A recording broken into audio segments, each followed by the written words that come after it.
I worked in addictions for a few years myself, and I guess it's very strongly interlaced with all of this, because most people who are into some kind of addiction are trying to heal some emotional pain as a result. So underneath the addiction is often some emotional pain, and often when we would treat people of their addiction, they would start to experience depression, or some then psychological issues would come up. So the two things are very closely interlinked, and I guess that sometimes drug use is also a way of trying to shortcut that process. So I've created it in the book. I've created a little bit of I call it a wheel of awakening.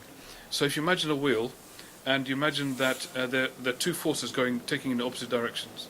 There's one force which is kind of self-work, like mindfulness, yoga, and all sorts of other spiritual activities that take you on an anti-clockwise direction up the wheel. Okay, and at the top of the wheel, 12 o'clock, is kind of awakening type of experiences, beginning to come out of your ego shell. So going in an anti-clockwise direction is doing some self-work in which you're one brick at a time slowly dismantling the ego, gradually and deliberately and slowly. Going in a clockwise direction is stress, trauma and drugs, which can also take you to that place, but in a pretty chaotic and sometimes violent way, but it's also taking you in that direction. So there's similar things. And that's why people will often take drugs, because it takes them out of the pain they're in, and it will kind of lead to glimpses. I mean, there's plenty of literature about people using some of these substances and it leading them to glimpses that are not dissimilar to then experiences that people are having through meditation and other spiritual practices. In fact, there was a really great anecdote by Ram Dass, who went to his teacher in India and mentioned to him about LSD, and his teacher said, well, can you bring some for me? And so he, after much soul searching, he did, and he gave him a couple of tablets and he didn't notice anything.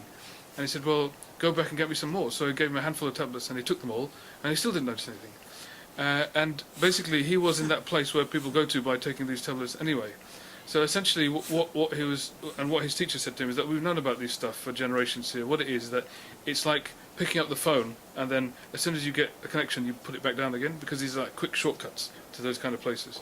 So that's why I think people who are having some kind of breakdown will often resort to these kind of things. So the two things are very interlaced, and it can take you to those places, but not in a long-term way, So I can kind of see how, that also fits in with the wider picture.